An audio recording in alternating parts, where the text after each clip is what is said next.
Hello, everyone, and welcome to Damn You Hollywood. Tonight, you will have to share in my suffering, as Mark Radulich and I'm Robert Winfrey, will be reviewing The Rock's latest vanity project, Fighting with My Family. I was pretty vocal in the lead-up to this that I was not happy about Mark putting this on the schedule. Mark is now coughing up a lung, and I only think it's appropriate karmic recompense for what you made me do. So, Mark, apart from the health issues, which I do hope, in all seriousness, I do hope alleviate themselves soon. How you doing this evening? Look what you made me do. Look what you made me do. Yeah, we're not gonna do a long show tonight. I wanted to do a show lest Robert Winfrey not come to my house and beat the ever so amounting snot out of me as I say, hey, I know I told you we were going to do this, you should go see the movie, but yeah, I'm going to cancel tonight because I feel under the weather. Yeah, I'm pretty sure he'd have flown to my house, punched me right in the face, and said, not funny. So yeah, for the record, the last time this happened, a similar situation occurred. I get back from the movie today. I go see him on Tuesdays because that's reduced price day and I'm cheap. I get back from the movie and I have a Facebook message from Mark that says, did you see the movie yet? Now, the last time this happened, I just got back from seeing Robin Hood. and Mark said, I was trying to save you.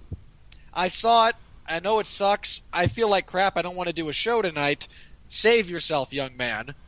And my response to him was, I swear if this is another one of those you don't actually have to see it messages that I only get after I get back from suffering, this will end badly for him. And I sent him a smiley face, and I said, no, we're doing the show. But let's not spend 2 hours arguing about it. Let's just get it done. Yeah. So, in the immortal words of Jyn Erso, let's just get this over with, shall we? Yeah. All right. So, before we get started, I just have to ask, because I don't think I did necessarily when you put this on the schedule, because you swapped it for something else. And I remember looking at this going, why would you do this to me apart from your abject hatred of my existence? Which is fair enough. I don't care for myself at all either. What was the inspiration behind adding this? Is it just kind of the shared history with professional wrestling? Is it just The Rock's involvement? It had nothing to do with The Rock. I'm not the biggest fan of The Rock, to be honest with you. I never have been. I was always a Steve Austin guy. Oh, how dare you, sir. You like pussy-eating jokes, do you? That's your thing? You enjoy the old pussy-eating jokes that he's fond of? You like the double entendres, do you? What? Dick. That is my biggest gripe with Steve Austin. The years of show up, stunner, do nothing else. That just did nothing to help anyone other than himself. And the what chant, because screw that. It is the most obnoxious thing professional wrestling fans do, and that covers a lot of ground. That's hilarious. I mean, one of the things that this network does is wrestling. We don't do it like 411. We don't do it weekly or anything like that. We're not like WTM, who we share content with. You know, we're not watching the shows and doing recaps of them. But, you know, WrestleMania will be here sooner than later, and, you know, last year we did an entire TV party dedicated to WrestleMania weekend. We're going to do it again this year. You know, we should just do a live watch party. I'll be at WrestleMania. Oh, yeah, you're actually flying out to Jersey or whatever armpit it's in. And then they just announced that it's going to be in Tampa next year, so we're already Congratulations. Yes. So you get to go see Pat this time, and then you get to host him next time. That's right. Not only that, but I get to bring my kids. Because, you know, I wouldn't want to... I've been to the last couple of WrestleManias outside of the ones in New Orleans. So I've been to Dallas. I've been to Orlando. Since I've been together with my wife... Excuse me. Since I've been together with my wife, so it's about 10 years now, we went to both shows in Orlando, one of which I had cancer at the time, so that was fun. We went to the one in Miami. What are you, Make-A-Wish kid? Yeah, I had had better seats if I was. We went to the one in Miami. We went to the one in Dallas. So I think that's been 4 out of out of the last. And yeah, we obviously we didn't go to the two in New Orleans. We didn't go to the one in Frisco. And I'm going this year. I'm going to the one in New York, and and so with you're batting about 500 over the last 10 years. Yeah. And the whole point of me bringing that up is I've been waiting for my kids to be old enough and for WrestleMania to be close enough to where I can take my young children, and it's not going to be the worst experience ever when one or both of them either falls asleep or cries they want to go home. So, because you say that now. WrestleMania is a long event. It's like 7 hours broadcast, and it ends at 11 o'clock at night. No. Here, and you've covered enough UFC events to know that you have no sympathy. You get zero sympathy of me for that. No, WrestleMania. No, I'm not. My average Saturday involves a 6-hour UFC broadcast. I'm sorry your life is terrible, but that's not even the point that I'm making. It's when you've got children of limited attention spans and bedtimes of 7 p.m., WrestleMania is not a great event to take them to. But next year my daughter will have turned 9 already, and my son will be right at 6 years old. So they should be, and Tampa and Raymond James Stadium is 20 minutes from my house. No. It's 20 minutes normally. It'll take you an hour and a half to get there. Oh yeah, this is gonna be an all-day thing. No. Anyway, so that's why we're doing Fighting with My Family. There wasn't anything else on the schedule, movie-wise. I think I had moved some things around, and this was not my first choice, but I knew I was going to see it. It involved wrestling. I figured it would be fun to talk about. And I'll tell you what, the movie is not bad if you don't watch wrestling. No. The movie's not bad if you have suffered head trauma. The movie's not bad if if you just kind of flipped open the newspaper, saw what was playing, and like, oh, this seems like I like that guy. He was in the zombie movie with the other British fella. This seems like a fun movie to go see. Look, people. And in fairness to Nick Frost, he is easily the best thing about this movie. Easily. I mean, not for nothing, but the not everybody that was there were wrestling fans in the theater that I was in. They couldn't possibly have been. And they were enjoying themselves. I mean, it's an entertaining enough movie. The problem is when you're an actual wrestling fan. Like, I'll give you an example. I went with my wife, who does watch wrestling, occasionally with me, but I would not call her necessarily a wrestling fan. She likes like Total Bellas and stuff like that, and she follows a lot of the gals on the divas on Instagram, but I wouldn't necessarily call her like a wrestling fan. Like, in other words, a wrestling fan not only watches the WWE, but like would maybe go to a Ring of Honor show, or Evolve. Knows what New Japan Pro Wrestling is. Right. Makes go out of their way to watch Glow on Netflix. Boy, did season 2 just crater for that show, or what? I'm just saying, like, the first season debuted, and there was a lot of hype, and, fair play, well done show, all things considered. Boy, there is nothing about season 2. I know it hasn't come out yet, but it's coming soon, and no one's talking. Oh. I was going to be like season 2. I don't remember there being a season 2 yet. No, that's right. Confused the fuck out of me. In any case, she really enjoyed this.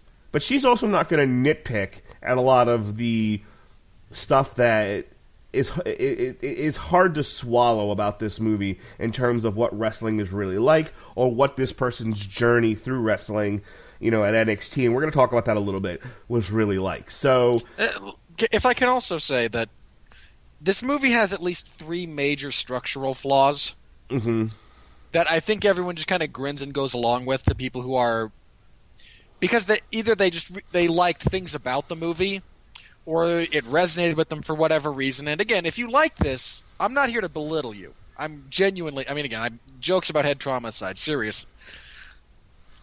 There are plenty of movies that are not good that I like, and fair play. That doesn't change the fact that there are problems with them. It just means I like them instead. I like them in spite of those things. This movie has a few pretty significant flaws that really hindered my ability to enjoy it. Yeah, I want to be clear about something. You're not going to get from the two of us, you're going to get a little bit of, the way the movie portrays her rise to prominence and what actually happened in real life could not be further from the truth of, what happened. You're going to get a little bit of that because I got to talk about some of this stuff. But that's not my major problem with the movie. Because I get that they're telling a story, that, that it's a narrative, and you can't really, in a 2-hour movie, depending on what your focus is on, get all the little details of her time in Florida Championship Wrestling and NXT. My problems with this movie, or with the movie itself, even if I knew nothing about this person, like, there were things that they focused on and then breezed over, which the movie moves really, really fast, and I think that's to its detriment. So I absolutely agree with that. So let me go ahead and turn it back to you, and let's break it down. All right, here is your plot synopsis incoming. So if you don't want to be spoiled about ostensibly real events that happened 5 years ago, God, that kills me. Like, again, whenever I do one of these, I mean, if we were to review, They Shall Not Grow Old, I really don't feel I should have to give a spoiler tag to the Germans lose the war. So anyway, if you don't want to be spoiled about, again, ostensibly and in many respects true events that have already happened and are part of the public record, this is the story of former professional wrestler Paige. We are introduced to her initially at a very young age as she and her brother are goofing around because both of her parents are professional wrestlers. In fact, her mother was a rather prominent one they actually downplay, I think, a little bit how successful she was on the indies. And she and her older brother grow up in, again, a crazy wrestling family wanting to be wrestlers. We're introduced to the fact that they teach classes for the local indie promotion that their parents run. You get probably the second most faithful look at independent professional wrestling in the world that we've seen on film. Second only to The Wrestler with Mickey Rourke, because I don't think anything has quite captured the actual ambiance of indie wrestling quite like, Mickey's character Randy going through, some smaller indie shows, CZW, ROH, stuff like that. But this gets pretty close. Their big goal, as with all professional wrestlers, is to be part of the WWE, the biggest and best, at the moment best, in addition to largest, professional wrestling organization in the world. Make the most money, have the most fame, get all the girls or guys or whatever you happen to be. Like, this is, fortune and glory. They are... a lot of this is framed along the backdrop and kind of the narrative of the family dynamic that is played upon here, which is probably the best thing the movie does, is the way this family interacts with each other. But after the brother, Zach, gets a local girl pregnant, because... I mean, that happens all the time. So that's actually not a narrative beat. That genuinely happens. Paige and Zach are given tryout opportunities when the WWE comes to London. They go there along with a bunch of other hopefuls from the indie scene, and they only invite Paige to come to NXT, the developmental league. This causes a bit of strife between Paige and her brother because, boy howdy, does he not have a plan B in life. But Paige goes. Paige, being the outsider, in a lot of respects, and this is actually... Remind me to come back to this when we actually get into things, because there's a couple of beats about her outsider status that I really appreciate how the movie handled. She struggles physically. She struggles to fit in with the other trainees because a lot of them are just models who are learning to wrestle, whereas she is a wrestler who should be learning to present herself and her style in a manner that fits within the WWE framework. You have the very stereotypically gruff coach with a heart of gold in Vince Vaughn, who, and you see some people fall out because this just isn't the life for them. You see the struggles, you see some successes. She flies back home debating quitting. This really pisses off her brother, who really wanted to be there to begin with.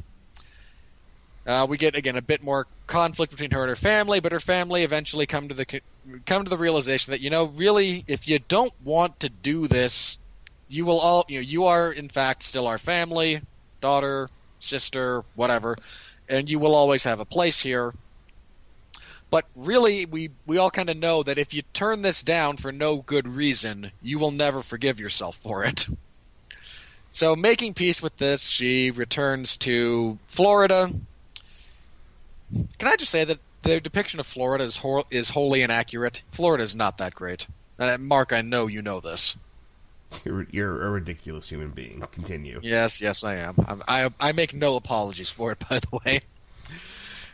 She resumes her work. She and a bunch of the other trainees get to go see WrestleMania backstage. She then is told by The Rock, who makes his second... This is The Rock's vanity project. He pops up a few times just for the screen credit, I want to say. To tell her that she's being called up to the main roster, and her debut will be on the Raw following WrestleMania, which is historically that's a pretty big deal. The crop of people who debut on the main roster after Mania it's a big deal. It's a big mark of confidence.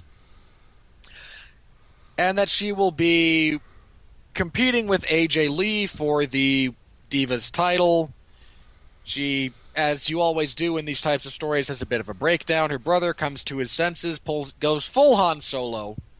You're all clear, kid. Let's blow this thing and go home.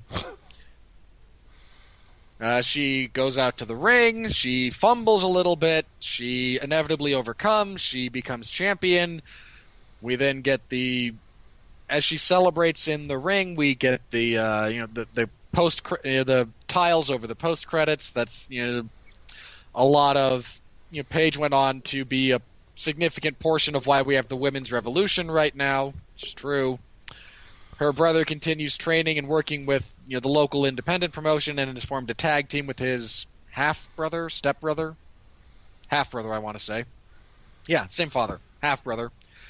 He actually trained a blind kid how to wrestle, which was I really wish they'd spent more time with that, because that is such a weird thing that is true. They make sure to note that The Rock went on to have a successful film career, which I appreciated because it was purely tongue-in-cheek.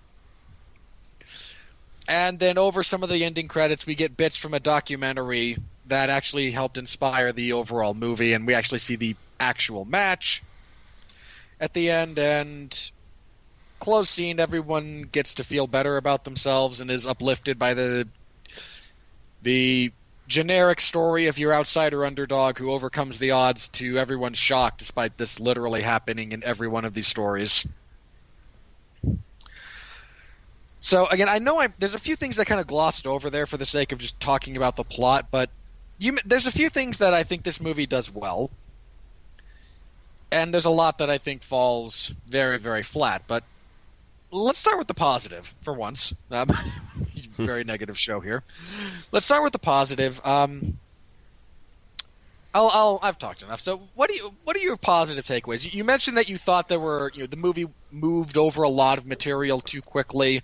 What did you like? What did you want to spend more time with? Look, the lead has to be likable. I think both the male and the female leads have to be likable. I think the family has to be likable. Obviously people love Nick Frost. And you sort of tongue in cheek said he was the best part about the movie. No, not tongue in cheek. 100% serious. I think he is the best part of this movie. Okay. Well, look, Florence Pugh, I think her name is. Yeah. She's fine as the female lead. I think she did a great job with the part. I thought that the kid who plays the brother, I was entertained by him. He looks like Simon Pegg. I mean, he's not even his kid, but man, a couple of those shots of him, like, You look like Simon Pegg, buddy. Look, it's as far as keeping a lighthearted underdog. The concept of the lighthearted underdog story. I thought they did a good job of telling a fine after-school special. Vince Vaughn as 97 different characters, merged into one. We'll talk about that a little bit later. Vince. Yeah, I do. One of my big things about this movie is how painfully generic it is in a lot of respects, and I do want to get to that. I don't think the movie has a tremendous amount of its own personality. I think as far as direction and tone, it's very bland. But and I think that might have been maybe a decision beforehand. The wrestling is so colorful; they don't want to overdo it with style. You don't want to Oliver Stone it up or anything. Every time I think of Oliver Stone, I think of Alexander the Great with Alexander. That poor movie, or Nixon for that matter. Where there's just Nixon. Look, Nixon at least had one thing going for it, and that was Anthony Hopkins as Richard Nixon, which was right. But those great. are two examples where you can overdo it with style and it ruins your movie. Look, I can make that easier for you. Literally every Michael Mann movie. Okay. Except Heat. So this one kind of undersells both. But as far as things that I liked, I have a lot of problems with the NXT sequences, but if I can divorce myself from my knowledge of what really happened, it's a fine after-school special story being told. The characters are likable. Even Vince Vaughn, who comes across as somewhat of a dick, has that likable streak to him when you realize what his story is, which was a bunch of crap. Oh, yeah. Well, in fairness, not only what his story is, but what his job is. His job is to weed out people who shouldn't be there. That is literally his job. Right. And if you can't take the crap he gives you, you have zero chance of being... I mean, if you couldn't hold a conversation with the character that Vince Vaughn was playing, you could never hold an actual conversation with Vince McMahon. Yeah. So, I mean, as far as, what I liked, I wish they had spent a little bit more time with her at home. I feel like there was... I feel like there was this big rush to get her to the NXT portion of the movie, and that was the least interesting part of the movie. The more interesting part of the movie was the family and the family dynamic. And the movie's called Wrestling with My Family. I wanted there to be, I wanted there to be more of them struggling to get this promotion off the ground. I wanted there to be more of her wrestling on that circuit with her family, and what that was all about before we ever get to the WWE stuff. Heck, I would have. And in fairness, I also think that all the NXT stuff would have been livened up had they actually shown, hey, this is a functional promotion, not a glorified training room where everyone's just kind of hoping to get called up. Right. Let me stop there with what I like, because I mean I was entertained. My wife was entertained. The whole audience seemed to be entertained of the theater that we were in. It's a breezy movie with likable characters. Nobody gives a bad performance, except for maybe the Zelina chick who played AJ Lee. And again, you only know that if you know who AJ Lee was. My wife had no clue what was going on in that scene. Although she did kind of tug on my shoulder. She's like, that's not AJ Lee. And I'm like, no, it is not. Look, in fairness, I wouldn't have wanted to work with AJ Lee on a movie either. All right. I just want to read something real quick. Okay? By all means. I need to read this verbatim so people understand why this part of the movie drove me insane. This is from Paige's Wikipedia, and I'm reading from the NXT NXT portion. Okay? WWE went on to rebrand its developmental territory, Florida Championship Wrestling, into NXT. Paige's NXT television debut took place on the third episode of the rebooted NXT, taped at Full Sail University, in which she lost to Sofia Cortez. From September 2012, after gaining a large surge in crowd support, Paige went on a winning streak, defeating the likes of Audrey Marie, Sasha Banks, Emma, Oksana, and multiple victories over Alicia Fox. On January 30th, 2013, Paige was assaulted by ring announcer Summer Rae due to Ray's jealousy of Paige's popularity and success. On February 13th episode of NXT, Paige suffered a shoulder injury while brawling with Ray, which Ray exploited later that episode to end Paige's undefeated streak. After Paige continued to confront Ray, Paige defeated Ray in a singles match despite Ray's pre-match attack on the May 1st episode of NXT. In June, Paige entered a tournament to determine the first NXT Women's Champion. She defeated Tamina Snuka and Alicia Fox en route to the final, in which she defeated Emma to become the inaugural champion. Paige made her first successful title defense on August 14th, defeating Summer Rae. In the following months, Paige teamed up with Emma to feud with Summer Rae and Sasha Banks.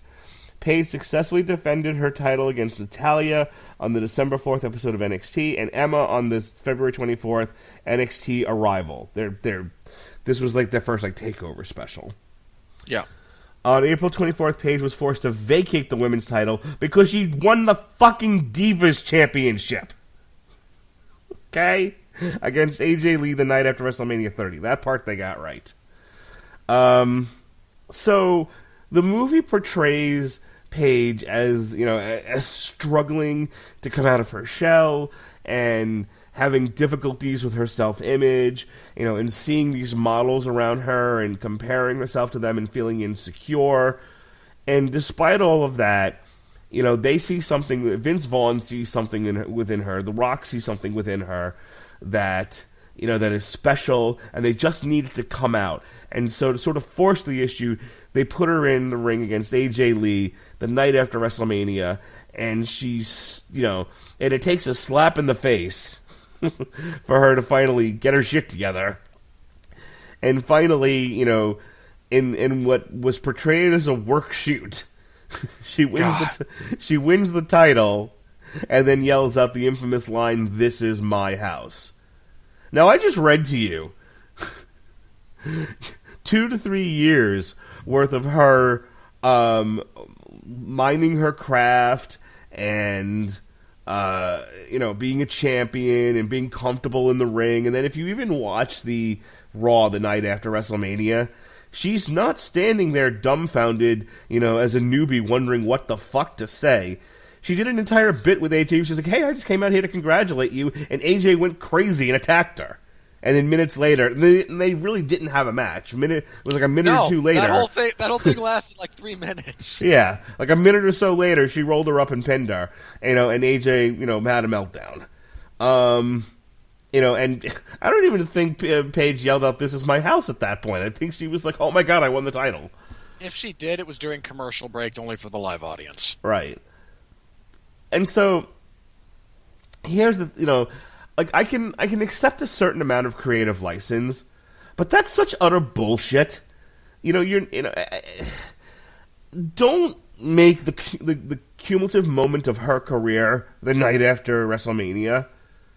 Make it when she finally comes out of her shell in NXT. Then, you could say she went on to win the women's title later or whatever. You can flash forward, but I think, for the sake of telling a tight narrative story, they invented a character out of whole cloth instead of telling you Paige's story, which I was not a fan of. You know what I mean?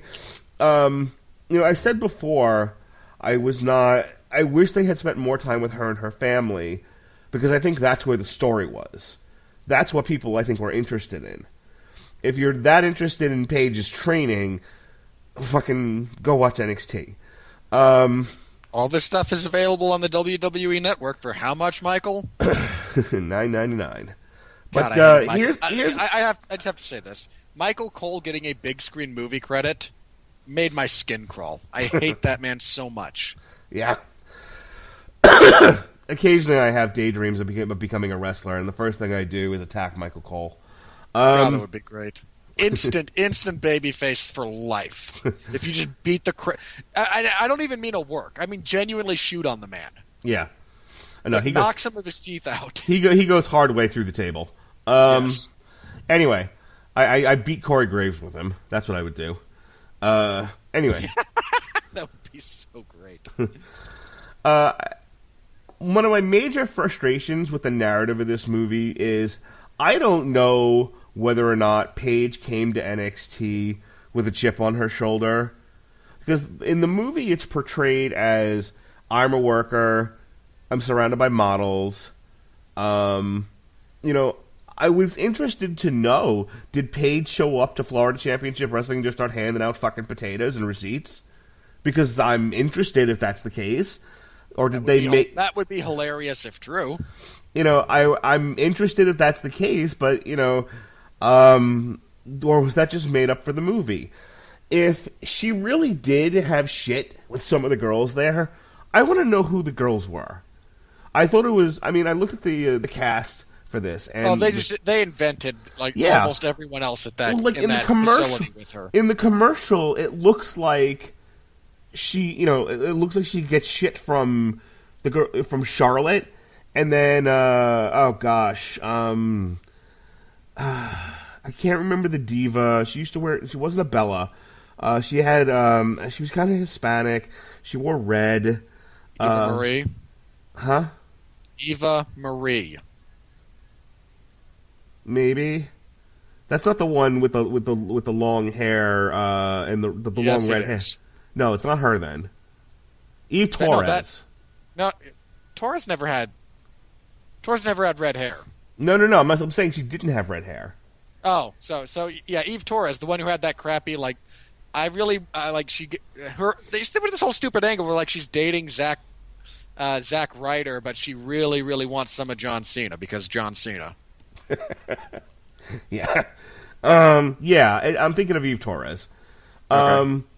It just from the commercials at just at a gosh, glance. She married one of the Gracies. I can't remember which one. Kron, maybe. I actually want to say Ryan. One of the Gracies. Anyway, just from the commercial, if you're just looking at it really quickly, it looks like at one point she's getting shit from Charlotte, and another point she's getting shit from Eve Torres. And if she really went showed up to Florida Championship Wrestling, and there were, whether they were workers or they were models or cheerleaders or whatever, and she really did get shit from them, tell me who they were. Why are we hiding their identities? I can tell you why if you really want to know. Go ahead. Because this is all subwritten by WWE. WWE had to sign off on this because they're using all of their intellectual properties. There is no way WWE was going to allow so much of what actually happens backstage in wrestling to be portrayed on the big screen when they're trying to get a subtle recruitment drive going out of this. I get why. I guarantee you Vince or some other corporate entity had some kind of script revisionist right. No, we will not discuss anyone real during this period of time except Paige. We will not portray this as the backstabbing politics-driven world that it is.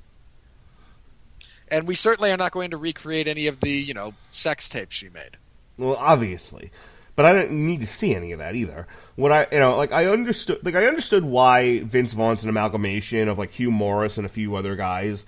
I think that's for time's sake and for simplicity. But also, Hugh Morris was a lecherous pig, from what I remember, and he got fired. So, well, here's part of the thing about this, and this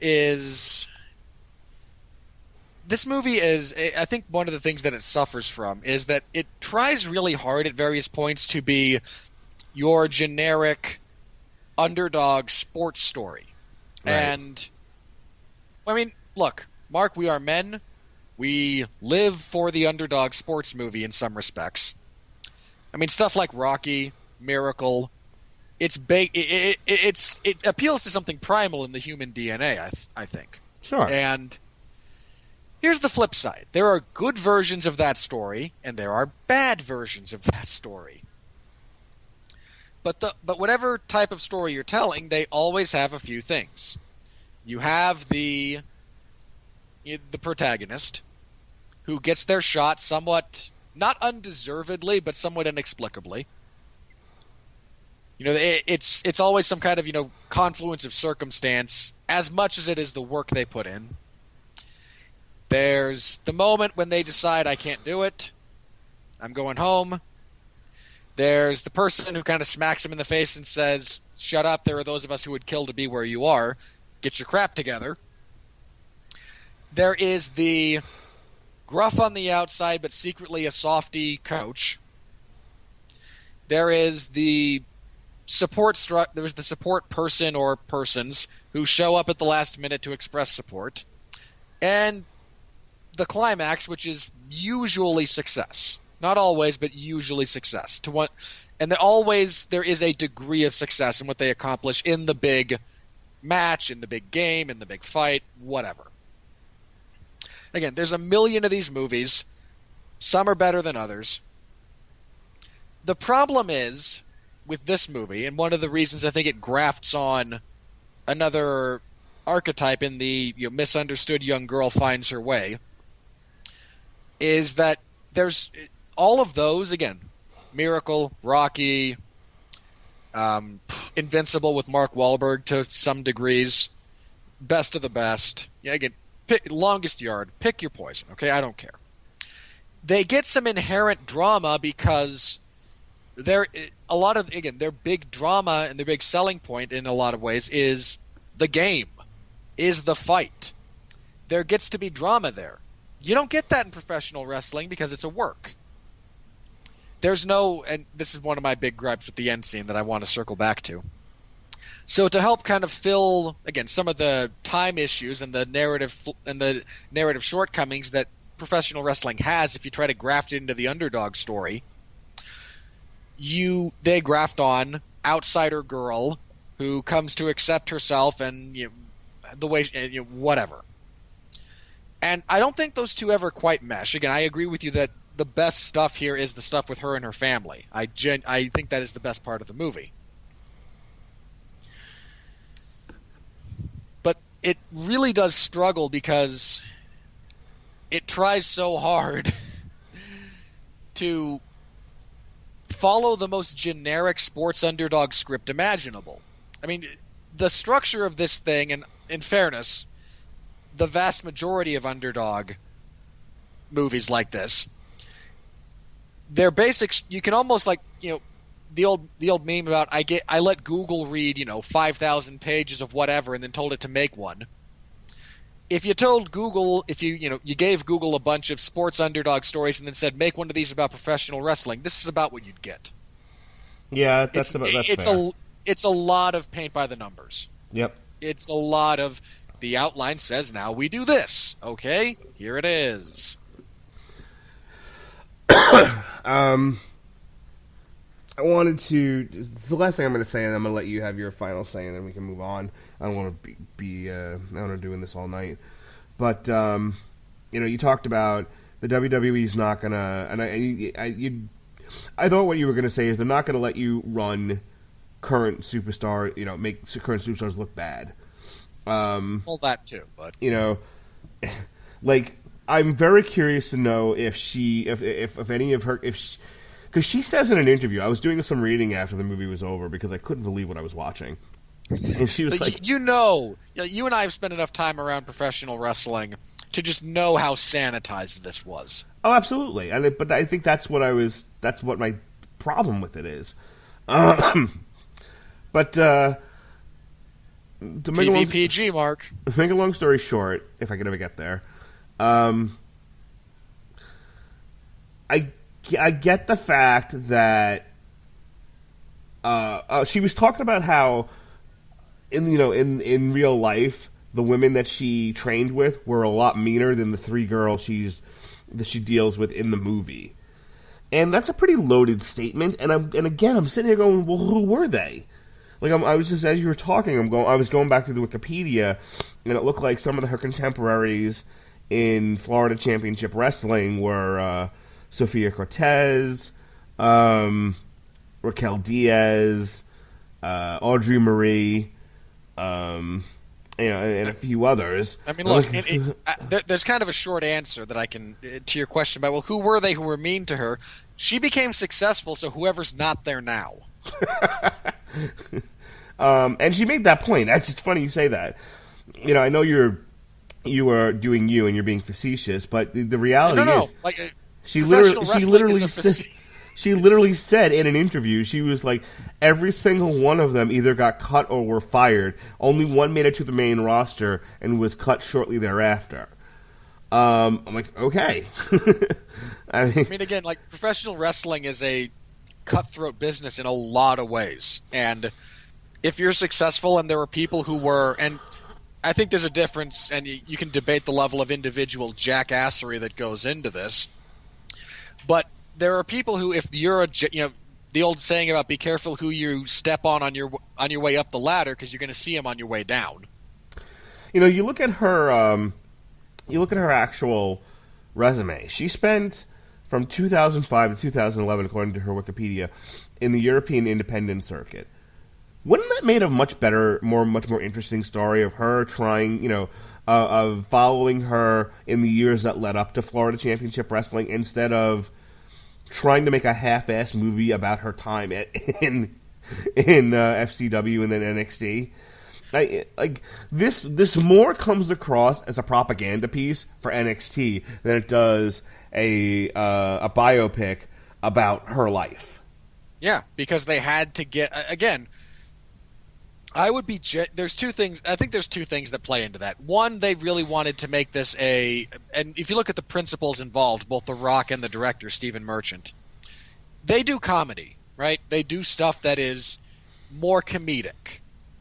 And I think that, sure, her coming up in the crazy world of, the British independent scene is a much better story, potentially. I imagine it's also a fair bit darker. I think that they chose both the time frame that they did and structured it the way they did. One, to make so they could play up the comedic elements. Two, so they could make it more family friendly. Because I got such a kick out of, because there's one scene where the brother's working a hardcore death match kind of thing, and he gets slammed on the thumbtacks. And the people in the audience with me, not a very packed theater, mind you, but there were, 10 other people.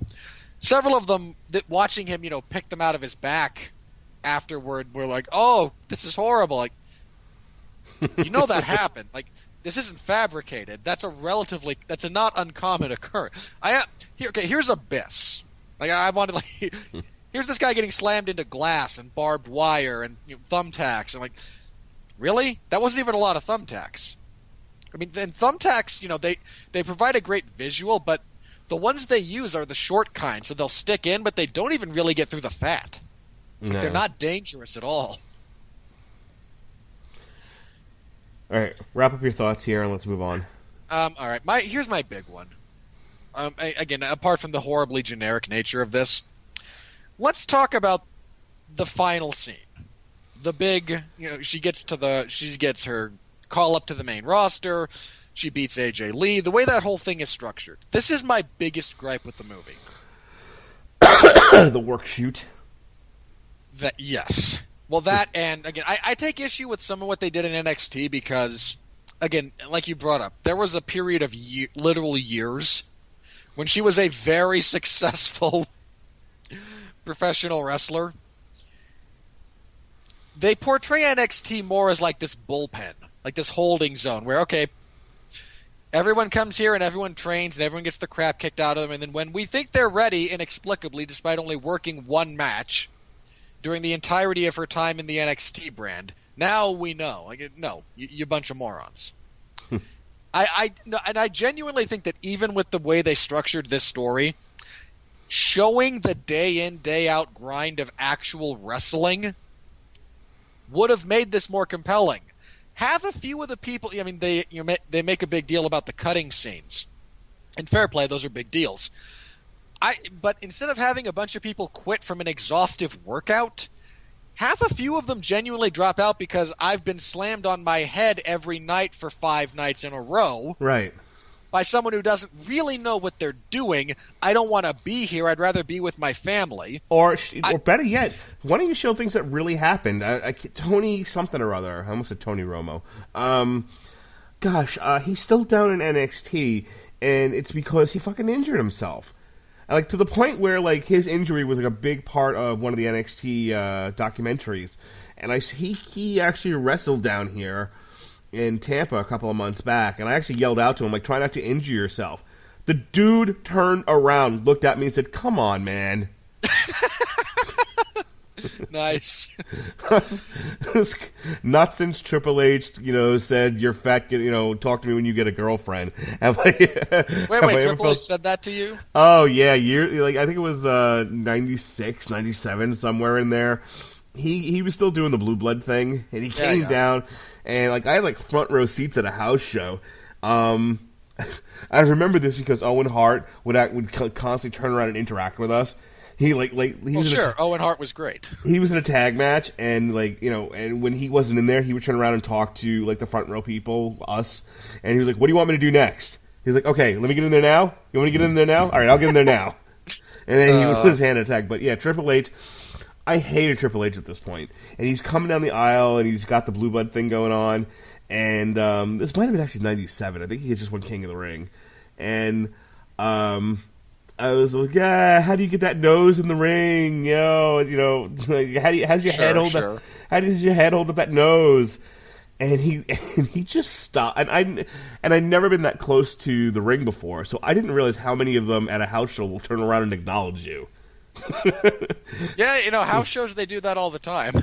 I did not know that, because everything up to that point was I'd been to TV, where they're not as interactive with the crowd. When everyone has to be on their best behavior for the camera. Right. So I'm thinking I have free shots with this guy. He fucking turns around. I thought he was going to belt me. Okay. And he's a big guy. Yeah, he's a scary dude. Well, I mean, he wasn't as on the gas then as he would get later, but he was still a big guy. First of all, he was not happy with me. So fucking Triple H turns around, looks at me, he's like, when you get it, now mind you, I'm with my friends, one of which is a female friend of mine, and he looks at me, he's like, when you get a girlfriend, fat ass, then we'll talk. And, dude, my friends are just spitting soda. The girl next to me is hiding her face.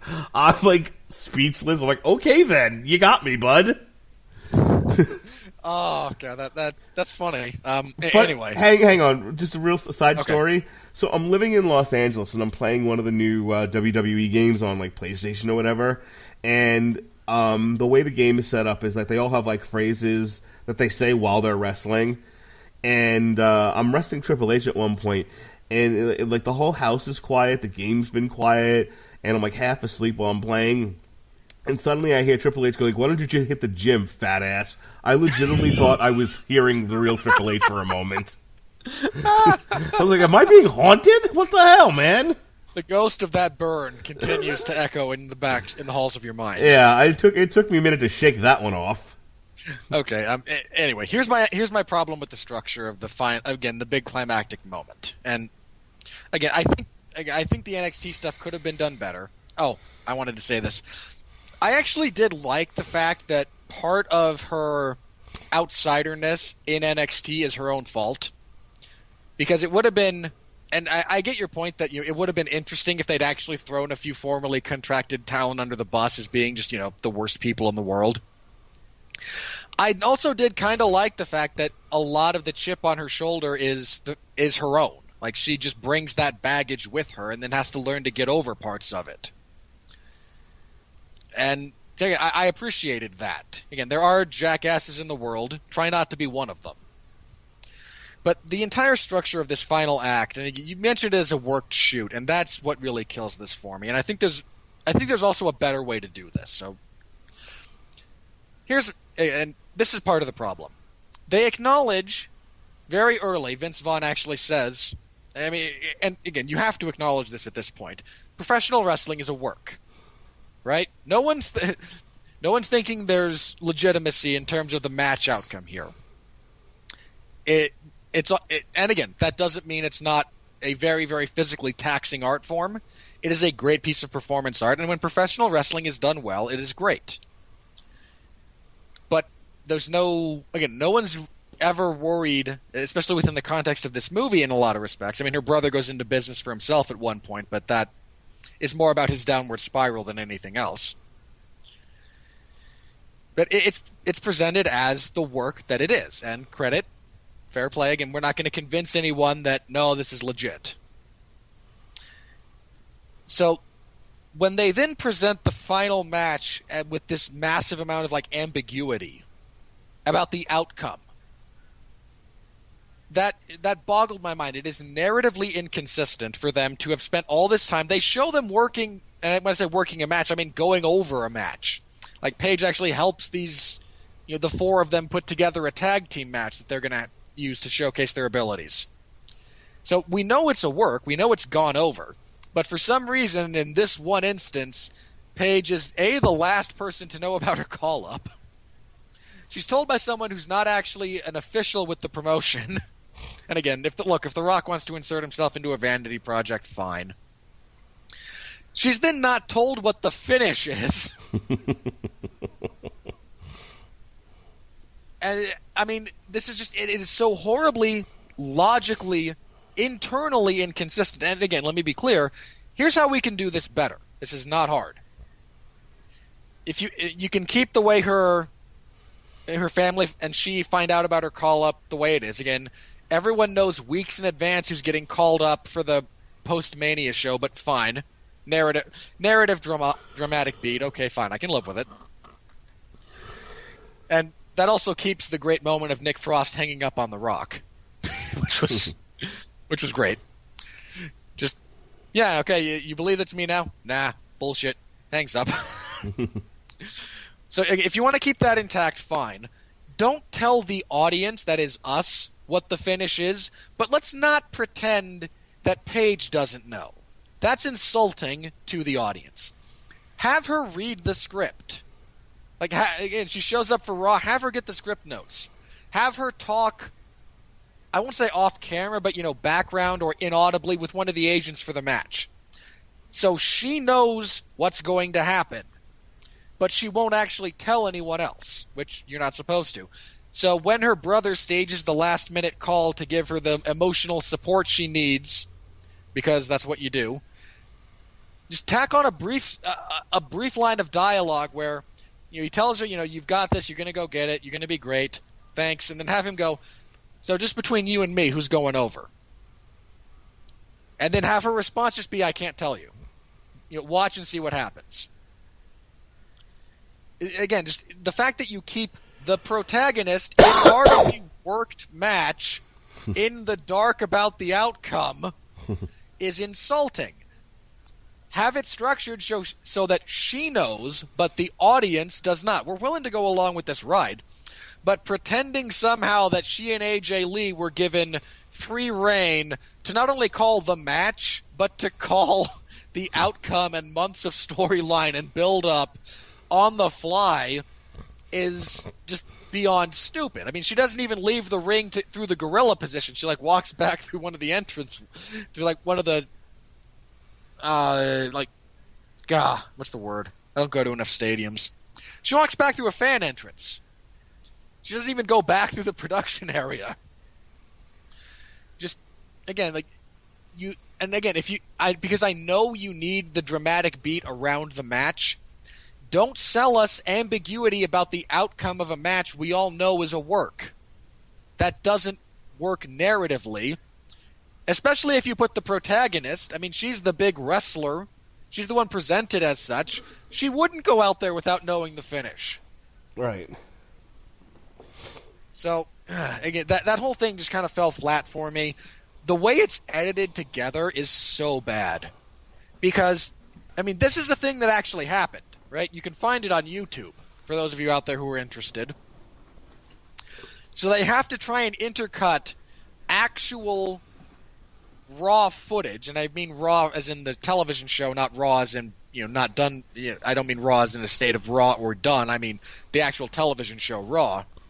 They have to intercut footage of that with the actresses acting, and then you also have the bizarre editing choices around the matches, the action itself. I mean, God bless Tessa Blanchard for doing the actual wrestling in this and barely getting a credit for it. But it's not. I take issue with the editing of the actual match. That whole thing, it's just edited so badly.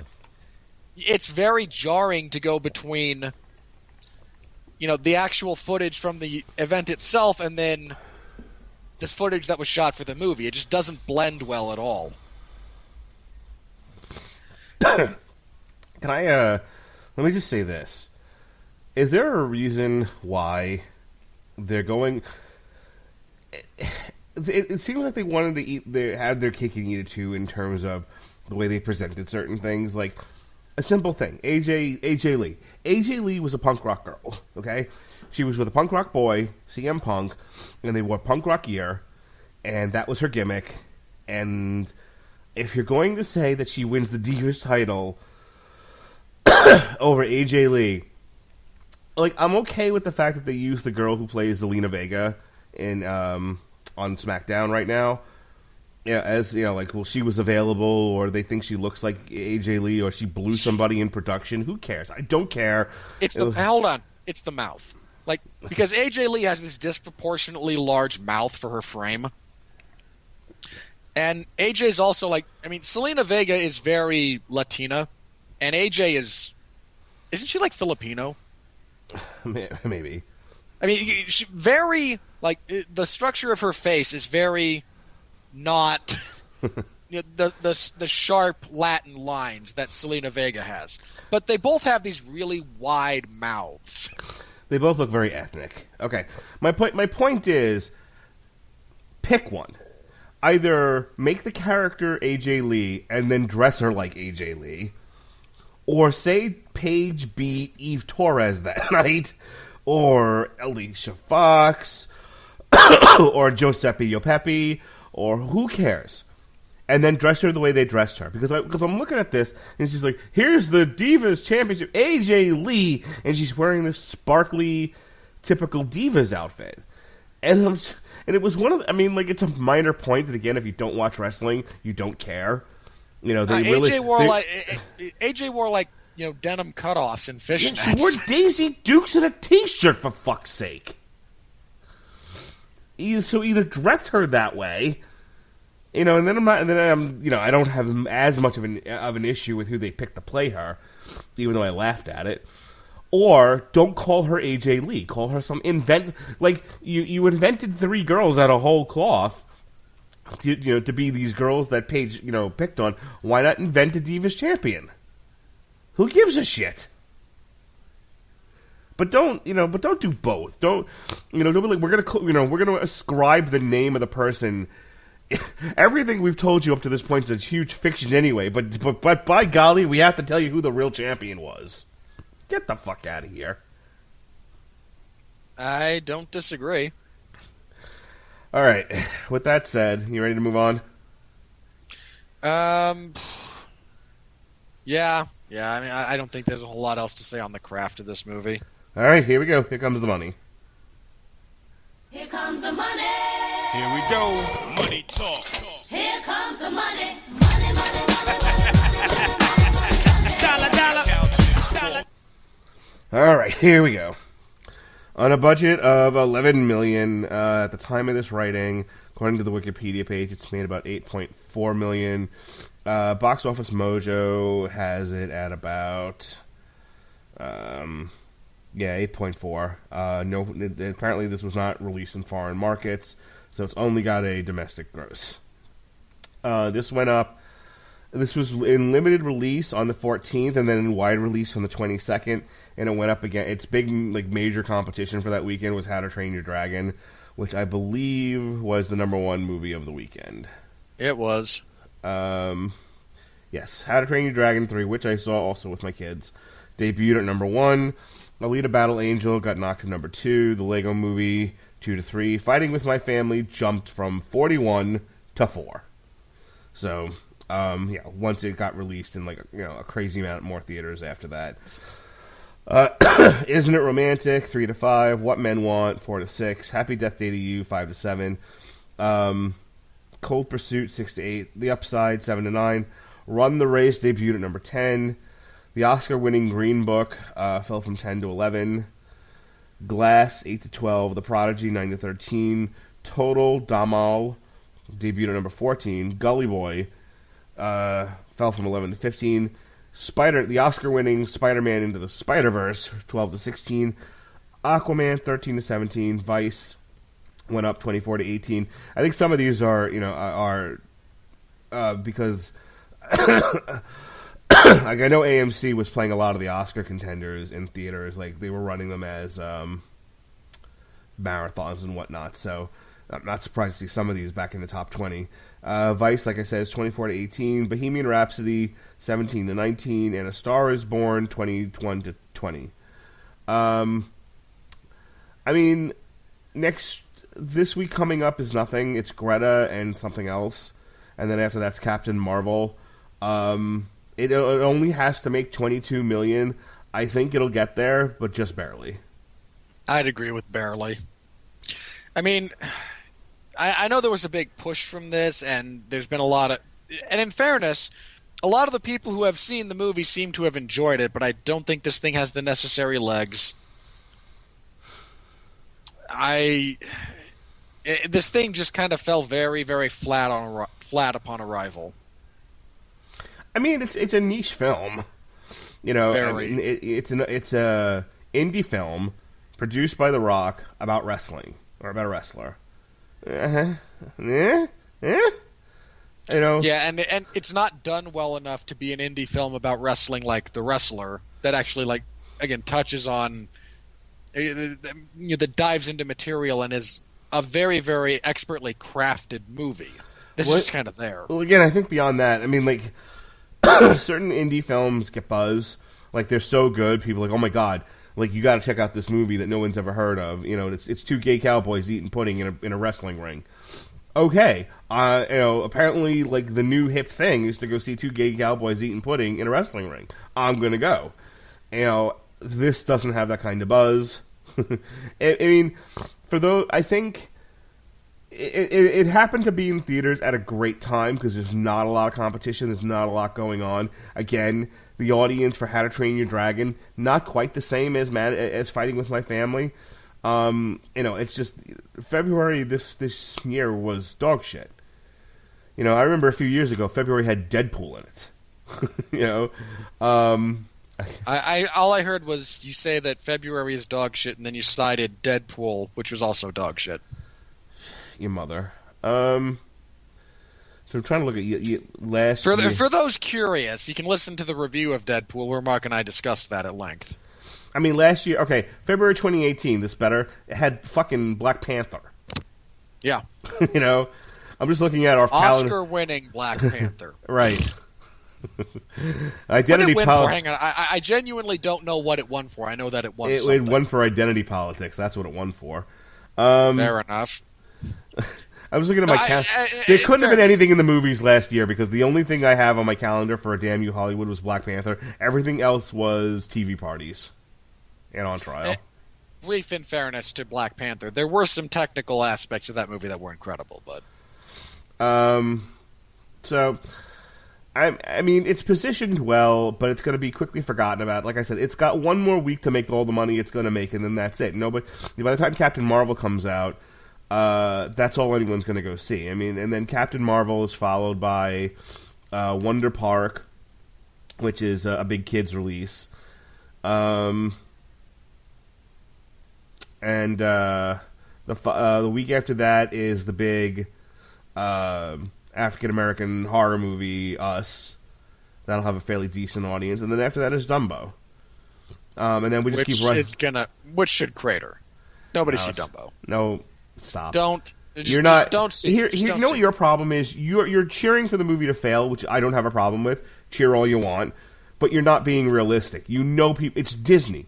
Disney has a built-in audience of at least 1 billion people. Hey, you told me that about Pete's Dragon too. Shut up. Oh wait! I actually cite a specific reference, and suddenly I have to shut up. Nobody likes Pete's Dragon.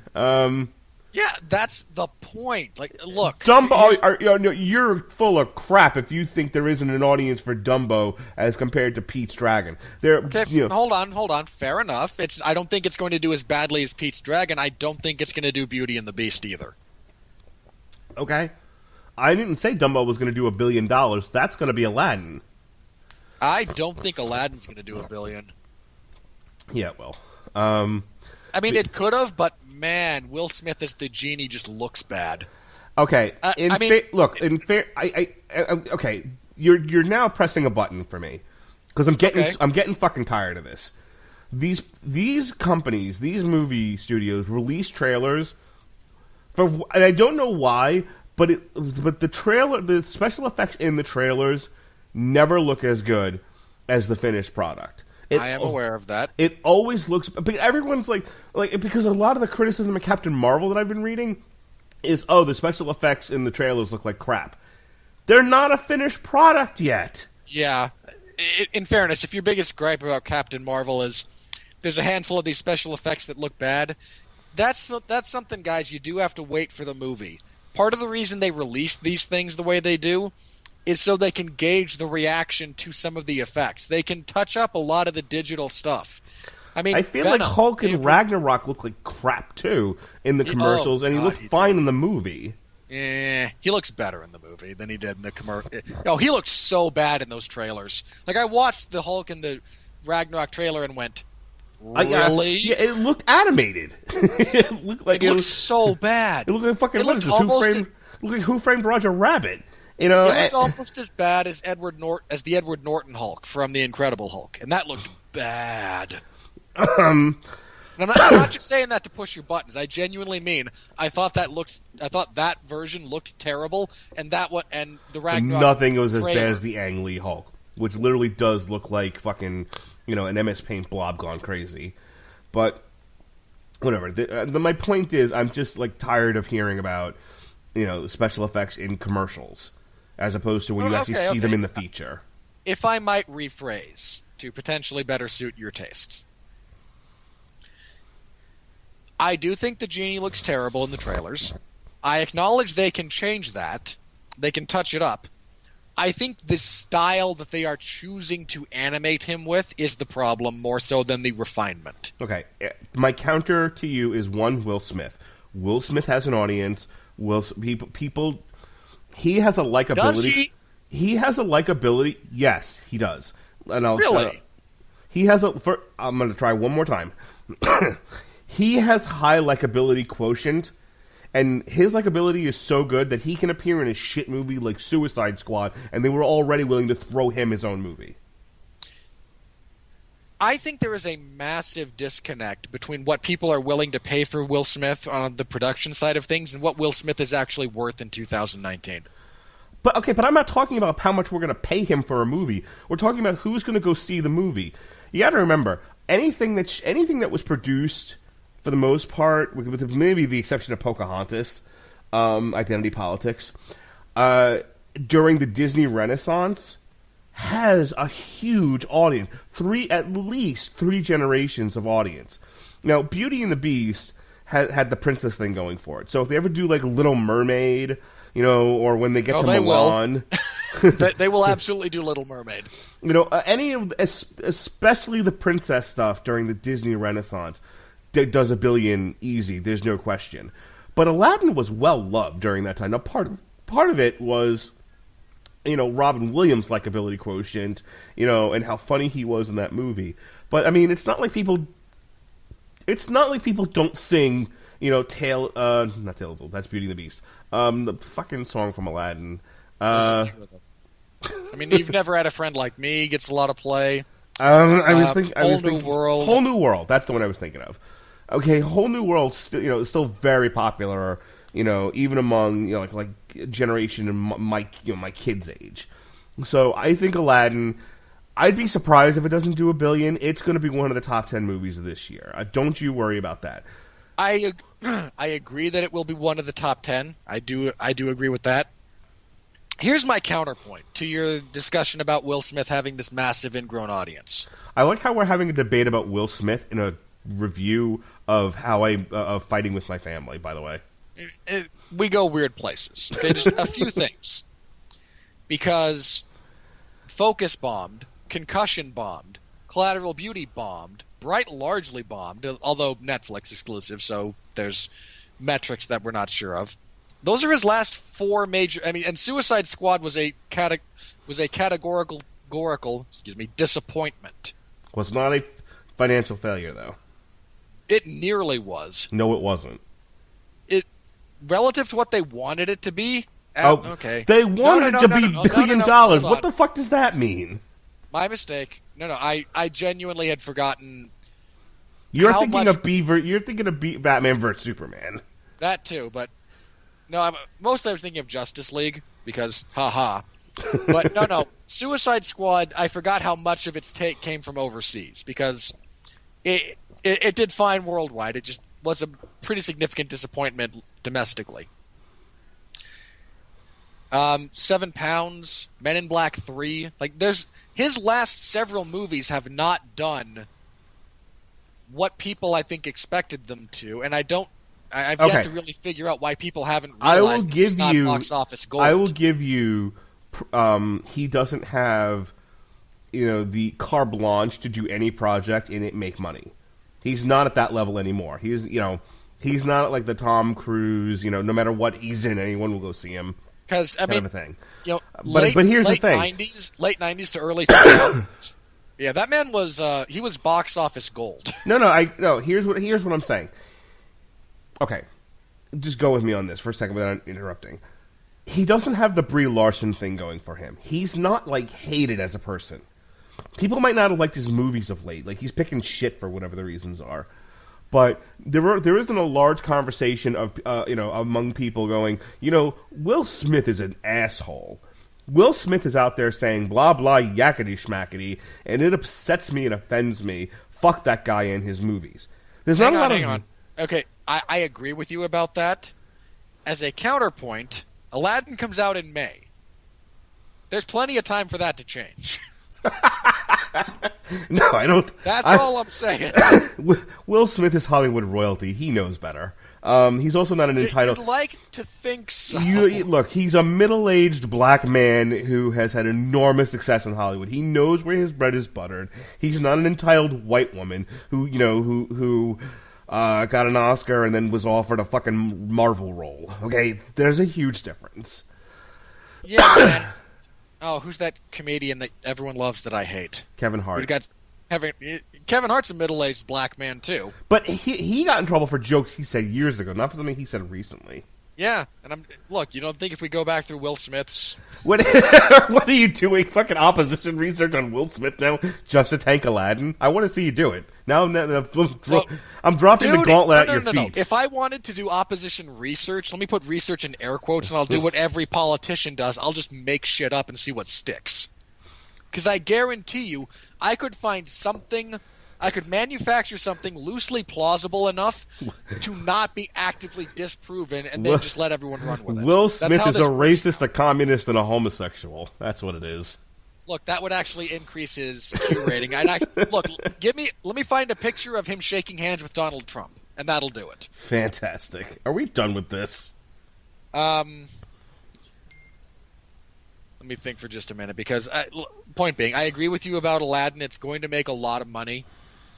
I do hope they fix the way Will Smith looks because, again, the trailer, that's a little dicey. I expect them to polish it up. I really do.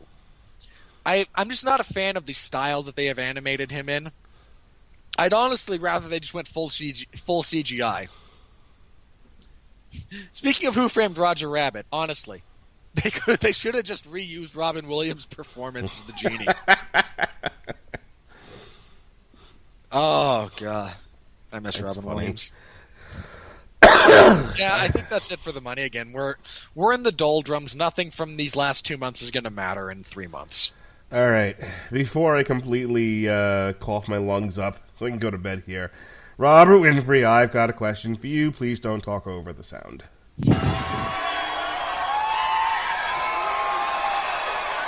Are you ready?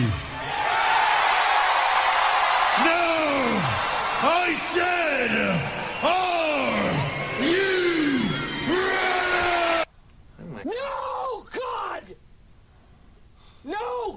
please, no! No! No! No! All right, there's only 10 rotten reviews here. Let's rip through these. Louisa Moore, woman. There's probably a bunch of positive reviews that are bad. And I'd like to go ahead, in the interest of inclusivity for minority reviewers, I will be letting you know which ones are women. No. Not just women. We should focus on the Hindu Sun Times, because we don't just need women. We need to make sure and get perspectives from all around the world. And bear in mind, when I say that, it's quasi-facetious. There's at least 2 reviewers from the Hindu Sun Times that have been featured on this bit that are terrible at their job. Oh my goodness! You don't have to be my spiritual grandfather, straight white, cisgendered old man Morgenstern, to be terrible at your job. Plenty of women, plenty of other nationalities are terrible film reviewers too. All right, and then with that said, Louisa Moore of Screen Zealots. Fighting with my family feels like it was chewed up and spit out in a uniform box with the inspirational sports movie factory. Every emotional trope is trotted out on full display in this watered-down biopic. Well, we've already said that. So that's kind of what we said. That's largely correct. Yeah. No fault there. All right, good job. Yay for you. It's the year of the woman. Daniel Nava of Chicago Cinema Circuit. Intended for generic uplift that sacrifices specifics for something safe and adnine. Also largely true. All right. I'm telling you, man, the ones praising this are probably the ones that are terrible. All right, you know what? Fuck it then. Hang on. Also find our cast, the regulars of Knucklehead Row.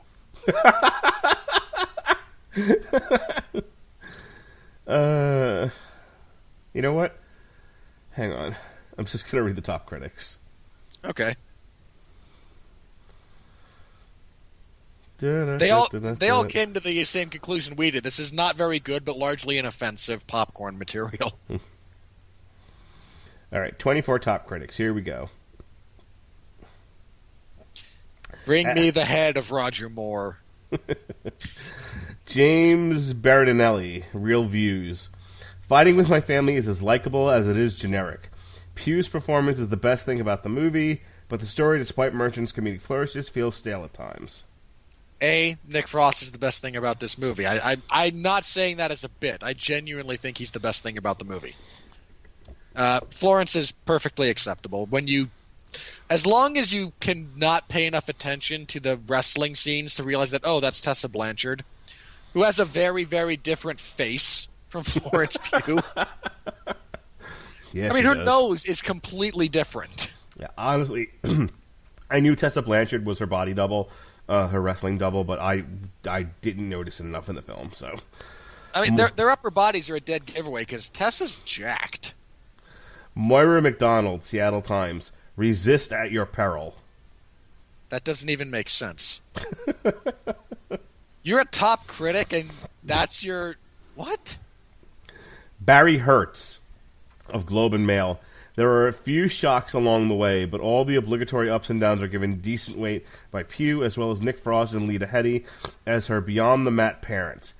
Ugh. And for the most of the film's runtime, that's enough. You referenced Beyond the Mat. Go away. More importantly, there's a few shocks. Yeah, what? I don't know what he's talking about. Tom Russo of the Boston Globe. It's the mark of many a standout sports movie that you don't necessarily have to be a fan to enjoy the story. The real-life pro wrestling portrait, Fighting with My Family, is a hugely entertaining case in point. Okay, the general point he's making there is correct. Like, I'm not a big hockey fan, and I love Miracle. You made this point as well. Like, the less you know about wrestling, the more enjoyable this movie is. So, yeah, that's probably fair. I think this one actually does too much to exclude the niche audience. I think that's its major problem is, hey, it's about wrestling, so all the wrestling people who go see it immediately go, that never happened, you're not real, you're not real, you're not real, you're not real, you're skipping this, 5-year period of time, what the hell? Why did I pay to see this? Richard Roper of the Chicago Sun-Times. It's quite a trick to pull off such an authentic sports movie about a world in which every shut match up. really is fixed, and he capitalized is.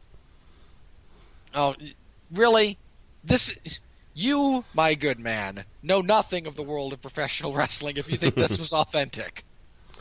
That's Yeah. this was so authentic. Yeah, everyone was friends.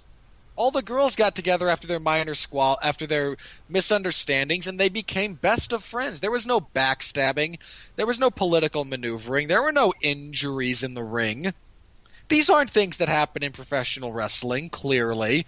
Every coach has a heart of gold. What the hell, man? That is just that is blatant ignorance, and you don't even have the intellectual integrity to cop to your ignorance of the subject. If you don't know, say you don't know. No one will hold it against you. Mara Reinstein of the U.S. Weekly. Both an offbeat comedy and classically rousing underdog tale. This indie film's heart somehow exceeds the size of Dwayne Johnson's bulging biceps. It most certainly does not. I mean, The Rock's arms are huge. Let's see. Katie Walsh. Ugh. Of Nerdist. You'll want to stand up and so cheer when Paige triumphs in this winning family wrestling dramedy. Just might make a few more wrestling fans while it's at it, too. Nope, not a single one. Let me be very clear about this. No one who watches this and then watches Raw is going to stick with Raw. Not one. This is not going to convert anyone into being a fan of professional wrestling. That is not a thing that's going to happen as a result of this movie. Joshua Rothkopf of Time Out. The boastful, performative nature of WWE, spiked with mini-dramas and constant role-playing, becomes the lingua franca of an atypical household in Fighting With My Family, the sweetest of comedies despite a sizable number of body slams. Okay. Again, as a person with a rather expansive vocabulary, specifically so that I can choose the right word or the right phrase for the right subject material, why did you feel compelled to use half the words you utilized in that sentence, sir? Leah Greenblatt of Entertainment Weekly. A movie about as subtle as the bowling ball to the bullocks. One hopeful grunt has to take early on, but still somehow a winning one. In fairness to the bowling ball to the nut spot, you never do it standing. You're always seated, and you take the first shot not in your groin but on your thigh. It's the same way you crotch yourself on the top rope. The initial impact goes into the thigh muscle, usually the hamstring, and that absorbs the majority of it. Then you just kind of slide, and it's still not a pleasant sensation, but you're not taking a full-on 16-pound ball to the crotch either. It's done the way it's done for a reason. All right, last one. Yolanda Machado of The Rap brings to life both Paige's outward image of strength and her deep connection to her roots, particularly her ability to see the strength within her brother, even though it takes longer to fully appreciate her own. I mean, the way you structured that sentence seems to imply some sort of familiarity with the subject matter. Not the subject matter, but the individual. Like, I know Paige, and I know that this does a good job of showcasing her journey. Like, no, I mean, I actually can't. I don't know whether or not you know Paige as an individual, but unless you do, that's a badly constructed sentence that deeply misrepresents your connection and your subsequent take on this movie. All right. Shame on your editor. All right, and that is the end of February here on the Rattlevision Broadcasting Network. Tomorrow we'll be reviewing Dream Theater, and then the day after that, Carmen Sandiego from Netflix. But for the Tuesday shows, that puts it to bed. Next week, beginning of March, we'll have a TV party for Black Mirror, and then March 12th, we'll be back here on Damn You Hollywood to review Captain Marvel. We'll talk about the Brie Larson thing, but that's actually losing a lot of steam now. She's apparently Disney's doing damage control. They had her do an interview where the interviewer was like, "Now what you meant to say was blah blah yakety schmackety," and she went, "Uh-huh." And they were like, "Okay, good. We crisis averted." As I said to Blackbird22 on Twitter, Unless you follow me on Twitter, that meant nothing. I do.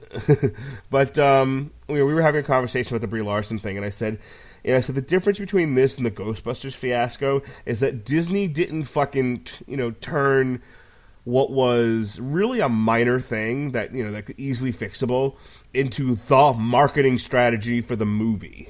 No. Hang on. I will say that I agree with your general point about, as soon as the Ghostbusters trailer became the most disliked video in the history of YouTube, they decided to turn that into the marketing strategy, which was the worst idea possible. Right. I don't think it was fixable because it was still the same crappy movie. Well, no. What I'm saying is, I'm talking about the fixable thing was with the Brie Larson stuff. Okay, yeah. They could have just ignored the fact that everyone hated the trailer for Ghostbusters. Right. And said, look, they should have. Look, what Sony should have done is we trust Paul Feig and we think he's made a just a crackerjack movie, and we invite you all to see it. We hope you do, and not get into the gender politics that you just can't handle a movie headlined by a bunch of women. No, we can. Your movie just sucks.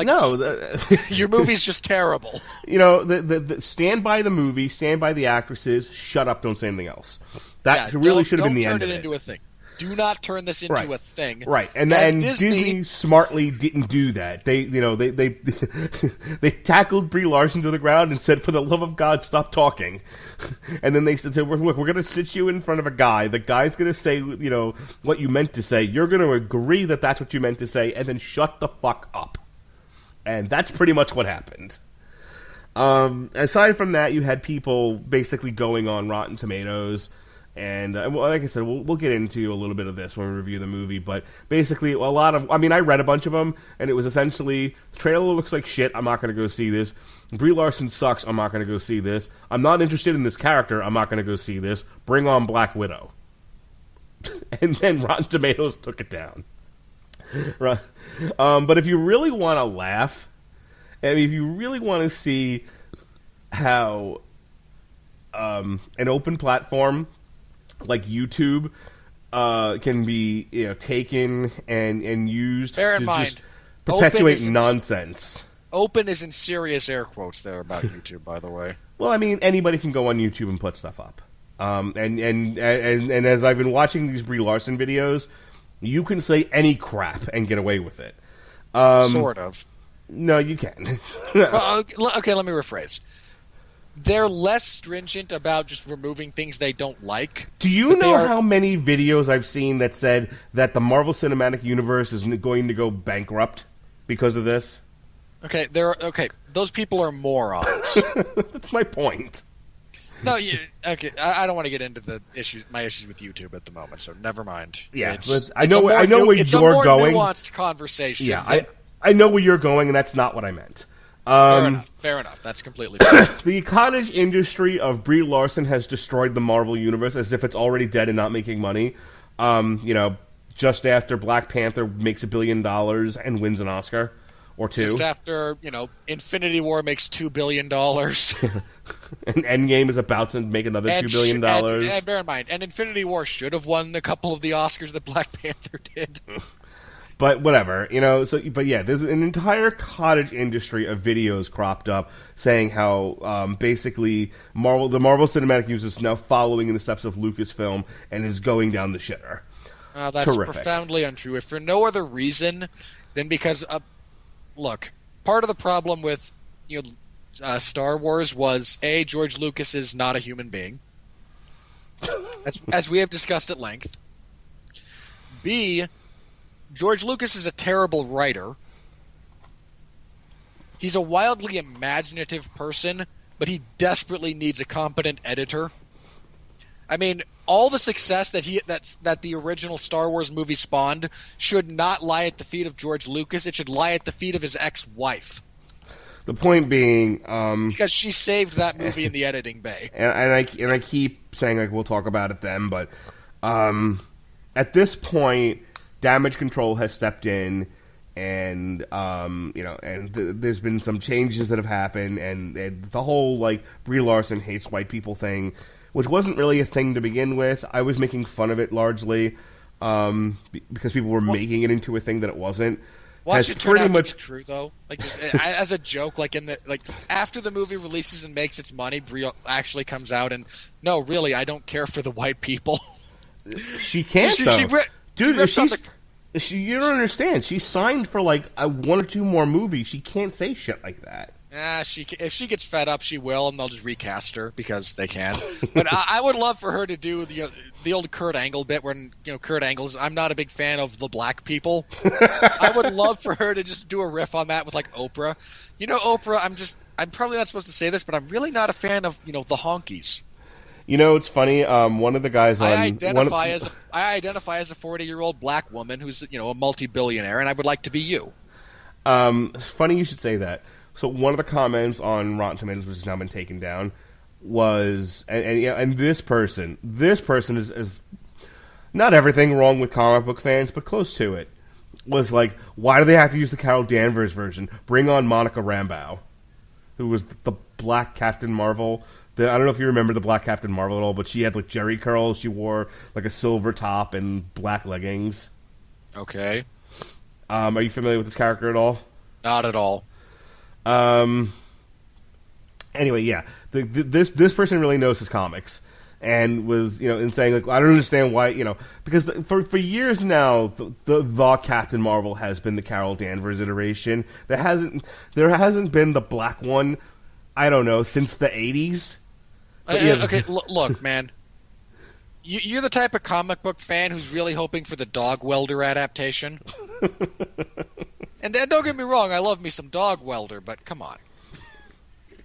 Well, let's not again. Well, it's funny you mentioned like they'll just recast her because like she's gonna get out there. She's like, I really just don't care for white people, and Bob Iger's gonna tackle her to the ground, throw her in a shallow grave, and the next thing you know, Marvel cast Captain Marvel as what's her name, Taraji P. Henson, who is I can't. That'll be the new Captain Marvel.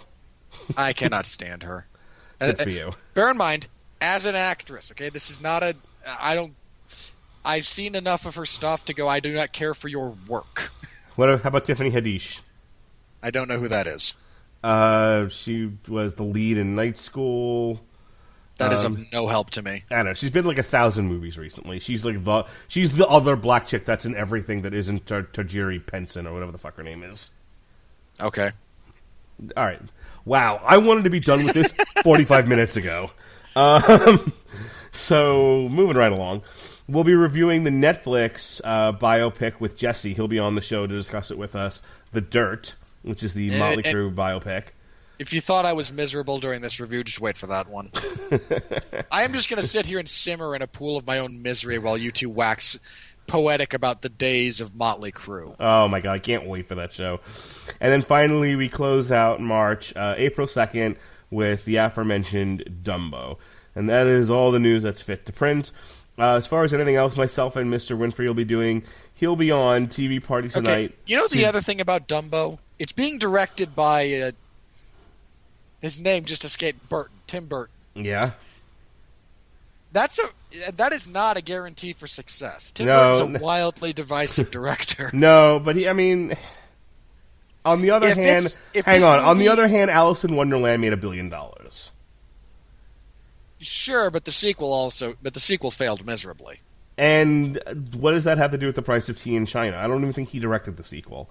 I was at you, unless you annoy the living shit out of me, are going to be on TV Party Tonight, March 14th, to discuss One Punch Man right before I go on my spring break cruise. All right, that's going to be interesting. Do your plugs and let's get out of here. All right. Last Saturday, I, for the first time, missed the first few fights for a UFC event. You lazy layabout. Yeah, it's true. I'm not even going to bother refuting it. I should have double-checked the start time for the event. I mistakenly assumed it would be an evening show because a significant chunk of it was on ESPN. I was mistaken. The first fight started at, I think, 9:30 my time. And I just was not aware that they started at that period of time. So I woke up and I I'd look at Twitter and, oh, hey, the Damir Hadzovic fight just wrapped up, and oh, crap. Not only did I really want to see that, I missed that. That was the fourth fight on the card. I'm wildly behind on these things and can't rewind to check them earlier because it's being broadcast on ESPN2. So I didn't even have my coverage thread set up.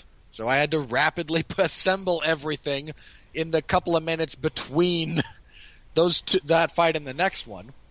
But you can find my full report for UFC Prague. And not a bad card, all things considered. Highlight was still Peter Yan, who continues to be just the best.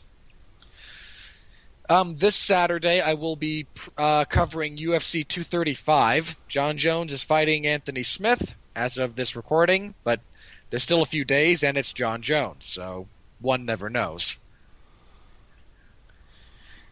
That card also has Kamaru Usman versus Tyron Woodley, the UFC debut of Ben Askren against Robbie Lawler. It's a pretty solid card, actually. It's not great, but it's okay. This last Sunday, I recorded the 411 Ground and Pound radio show where I had a double review of UFC on ESPN1 and UFC, again, Prague, Fight Night 145. I also have thoughts on George St. Pierre retiring. I miss George already. I love GSP. GSP is what I want every fighter to be. He really is. I don't mean that in any way in a facetious manner. I want MMA to be full of George St. Pierre. I also have thoughts on the announced interim lightweight title fight between featherweight champion Max Holloway and Dustin Poirier, because that's a thing now. So you can find all my thoughts there. And then again, Mark mentioned what we've got going on for the rest of the week. This next Sunday, another 411 Ground and Pound show. Jeff will be back. Hopefully I don't have anything crazy crop up on Sunday again. I did last week. That's why he's not there. Just scheduling didn't work out. But Jeff and I should be back next week, and we'll review UFC 235 and preview UFC Fight Night 146. Wait, are we going to preview that? Yes, we are. That'll be the third. Which is the UFC in Wichita, Kansas, and main event of Derek Lewis and Junior Dos Santos. So Mark will be watching at least the main event. Because Derek Lewis. What day is that? The 9th of March. Nope. I'll be watching. I'll either be doing. I'll either be watching it or I'll be doing commentary for Sean Porter versus Yordanis Ugas. Okay. Well, I know you're sad because you love some Derek Lewis. I do. I do love some. I hope his balls are hot again. Look, MMA fans do not deserve the comedic greatness of Derek Lewis. we really don't. I'm actually going to watch the pay-per-view this weekend. I mean, it's John Jones. Of course you are. And I don't mean that as a negative. I mean, John's awesome in the cage. The whole main card looks awesome to me. It is. It's really good. It's a really good main card. There's like one fight that's a potential dud on paper, but the rest of them are great. So hopefully between now and the next 4 days, there isn't like a bus accident that takes out like half the main card. Nothing bad has happened to the main card through this entire build-up yet. One of these fights is going to fall out. That's just how it happens. Let's see what substance John Jones gets busted with this time. No. The supreme irony is this time it won't be John. We're all watching John Jones because John Jones, but watch it be like Usman. He sprains his ankle. I think he's due to get pulled over in Alabama with a gun in his car.